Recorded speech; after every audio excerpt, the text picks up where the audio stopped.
আপনি অহংকার নিয়ে নিয়েছেন মনের ভিতরে, আমি ছোট মানুষ, আমি ওয়াহাবি, আমি ইহুদির দালাল, আমি অমুক, আমি তমুক। আপনি কি কি বলেন এগুলা? অথচ আপনি একবারও বলেন না যে আমার কথাটা কোন ইহুদি লিখছে।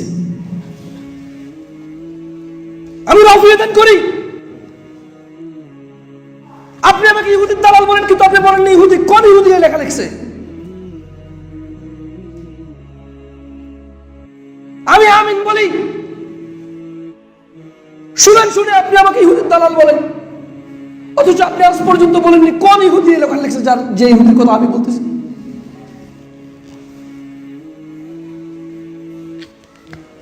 আমি তাশাহুদে বসে আঙ্গুল নাড়ি, আপনি বলেন আমি ইহুদির দালাল, আজ পর্যন্ত আপনি বলেননি কোন ইহুদির কথা মতো আমি এটা করতেছি। ওই ইহুদির নাম বলেন যে ইহুদির কথা মতো আমি এটা করতেছি। মাদ্রাসা থেকে বের করে দেন, মসজিদ থেকে বের করে দেন, অথচ কোন ইহুদির কথা মতো করতেছি বললেন না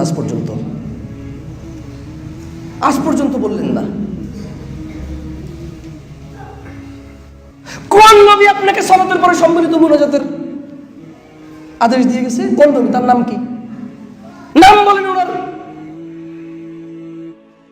কোন রাসূল আপনাকে দিয়ে গেছে দলে দলে বিভক্ত হওয়ার জন্য? আলাদা আলাদা, সবাই আলাদা হয়ে যাবেন, টুপির নামে, পাঞ্জাবির নামে, গানের নামে, বাদ্যের নামে। নাম বলেন ওই নবীর। মুহাম্মদ সাল্লাল্লাহু আলাইহি ওয়াসাল্লাম তো এরকম বলেননি। আপনি শুধু শুধু রাগ করেন। আমি বলি কোরআনে নাই, আপনি বলেন ইহুদির দালাল।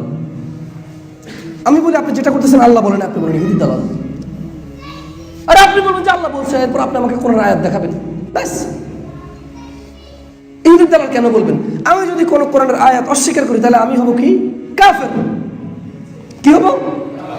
ইহুদির দালাল কেন হবো ভাই? ইহুদির দালাল কোরআনের সাথে ওর কাম কি? একটা ইহুদির কোরআনের সাথে কাজ কি? সে তো ইহুদি, সে তো আগে থেকে কোরআন অস্বীকার করেছে।